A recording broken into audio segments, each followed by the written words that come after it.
Olá, amigos da TV Atualidades do Direito, tudo bem? Nós estamos com o professor Valério Mazzuoli, ele fala conosco de Cuiabá e vamos tratar acerca de um caso que foi decidido hoje pelo Tribunal de Haia, hoje, dia 3/2, acerca da imunidade de jurisdição do Estado. Tudo bem, professor Valério? Tudo bom, Saulo? Um prazer estar com vocês aqui na Atualidade do Direito.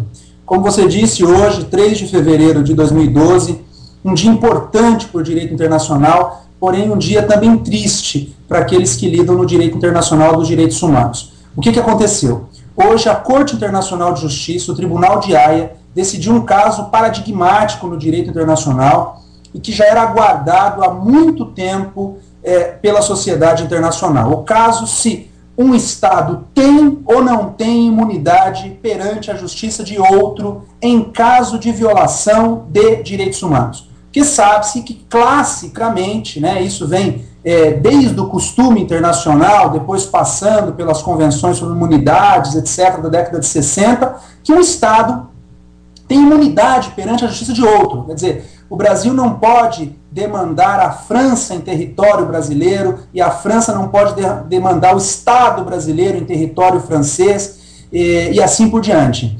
Porque os Estados são imunes à jurisdição do outro. Uma exceção que o costume já permite seria a imunidade relativa em matéria trabalhista, mas mesmo assim ainda há uma discussão no processo de execução, não é o tema para a gente tratar aqui do momento a imunidade de jurisdição em matéria trabalhista, não foi isso que aconteceu. O que aconteceu foi que um cidadão italiano, na verdade, que foi vítima de arbitrariedades durante a Segunda Guerra Mundial e trabalhou forçadamente na Alemanha, enfim, teve os seus direitos violados, ele acabou demandando a Alemanha, pedindo uma indenização contra a Alemanha, mas não nos tribunais alemães. Ele demandou a Alemanha nos tribunais italianos, começou lá em Arezzo. E o tribunal de Arezzo negou, dizendo, olha, eu não posso condenar a Alemanha aqui na Itália, porque a Alemanha tem imunidade à jurisdição local. Isso foi para a Corte de Apelação de Florença, que manteve a decisão do tribunal de Arezzo, e isso foi para a Corte de Cassação italiana,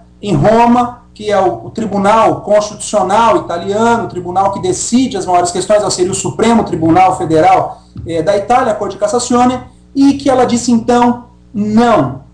Para questões relativas a crimes de guerra, a violações de direitos humanos, não há essa imunidade. E, portanto, os bens que a Alemanha tem aqui na Itália, eles podem ser utilizados para compor a vítima dos seus prejuízos, etc. Então, imagine, a Itália condena a Alemanha no seu próprio território italiano, quebrando, então, essa lógica até então existente e essa doutrina até então existente da imunidade de jurisdição de um Estado perante a justiça de outro. A Alemanha não teve dúvida, demandou a Itália na Corte Internacional de Justiça, no Tribunal de Haia.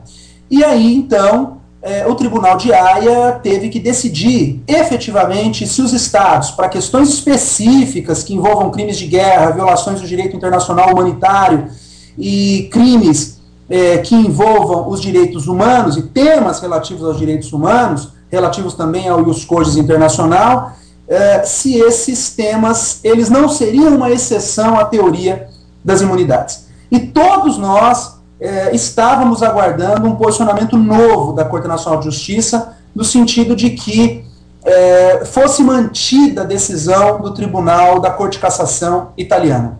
E, para nossa surpresa, no dia de hoje, 3 de fevereiro de 2012, a Corte Nacional de Justiça disse que a Itália, por ter condenado a Alemanha em seu território, ainda se apropriado de bens alemães para compor os prejuízos à vítima no território italiano, violou todas as obrigações costumeiras e convencionais que o direito internacional lhe impõe relativas à imunidade de jurisdição de um Estado perante a justiça de outro. Ou seja, a Corte Nacional de Justiça manteve a doutrina clássica que vem da metade do século passado e até antes, se formos entender a força costumeira desse precedente, a Corte Nacional de Justiça manteve o classicismo no direito internacional e não avançou como à luz de outros tribunais, principalmente os tribunais regionais de direitos humanos e também de grande parcela da doutrina internacional deveria ter avançado. E a Corte não, a Corte manteve que mesmo para questões afetas a direitos humanos e mesmo para questões que digam respeito à dignidade da pessoa e que envolvam violações do direito internacional humanitário, mesmo nesses casos, não há que se falar na quebra da imunidade jurisdicional.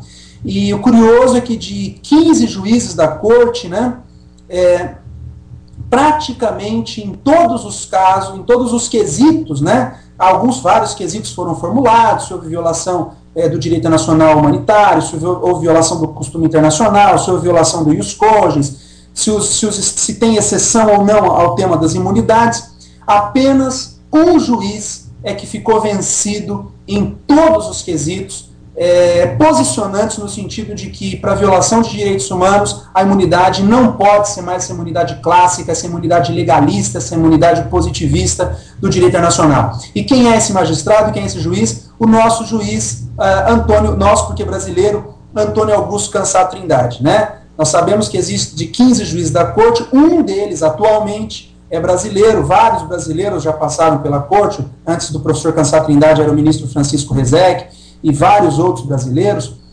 Sete Câmara, Temístocles Brandão Cavalcante, etc. Até Rui Barbosa foi da primeira leva de juiz na década de 20, a égide da então Corte Permanente de Justiça Internacional. O Brasil tem uma tradição na Corte. E nós temos hoje lá esse humanista, o Cansá Trindade, que, concordando com a sua posição, mas lamentavelmente ele ficou vencido em todos os quesitos, e ele foi vencido por todos os juízes. Teve quesito que foi 14-1.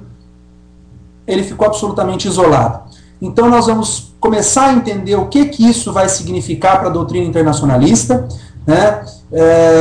Vamos discutir agora quais vão ser os novos parâmetros, os novos paradigmas para o tema da imunidade doravante, tendo em vista que a voz da Corte também é a voz das Nações Unidas, porque a Corte Nacional de Justiça é o judiciário da ONU, e lamentar essa posição do Tribunal Internacional de Haia, que não avançou em matéria de direitos humanos. Poderia ter dito que a imunidade continua, a imunidade ainda se mantém intacta, a menos, ou à exceção, ou salvo para questões relativas a direitos humanos, como foram aquelas perpetradas durante o período sombrio do Holocausto, que ensanguentou a Europa de 1939 a 1945, e esse período que a Itália tentou recompor para aqueles que sofreram violações de direitos humanos e que processaram e que demandaram, portanto, a Alemanha no território italiano. E como a sentença também fez efeitos para outros estados, por exemplo, a Grécia teria até direito, a Grécia também foi interveniente no processo e também a Corte entendeu que não.